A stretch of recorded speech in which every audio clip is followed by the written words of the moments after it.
加拿分道位處香港一線黃金地段，被 K11、美麗華廣場同埋多間國際星級酒店重重包圍。行到呢個十字路口，極高人流量同埋獨特嘅街頭文化，令呢一度贏得港版涉谷嘅美譽，為商鋪帶嚟無可比擬嘅品牌曝光同埋廣告價值。完善嘅交通網絡係呢度嘅絕對優勢，步行幾分鐘直達港鐵站，一站即達高鐵站，無縫接軌中港同埋全球嘅高消費旅客。龐大嘅人流造就咗極具彈性嘅商業生態。呢度唔單止行業百花齊放，更係短租市場嘅黃金據點。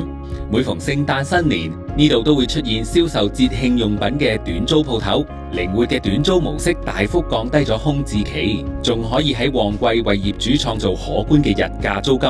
加拿分道同時亦係中小企同埋創業者嘅孵化搖籃。呢度嘅商廈除咗傳統寫字樓用途，有一啲單棟式嘅商廈更加匯聚咗美容、美甲等多元商戶。隨住商廈出租率提升，龐大嘅上班族直接帶動咗完善餐飲同埋零售嘅日常需求，完美打造出商廈人流，帶動街鋪消費嘅良性循環。放眼未來，政府正積極研究九龍公園地下空間計劃，全新嘅地下通道將打通加拿分道同埋廣東道，並注入更多零售同埋文化藝術設施。咁唔單止令尖沙咀商業版圖更立體，仲會直接引爆加拿分道嘅物業升值潛力，匯聚人流，靈活回報基建升級。加拿分道讓你把握尖沙咀核心嘅無限商機。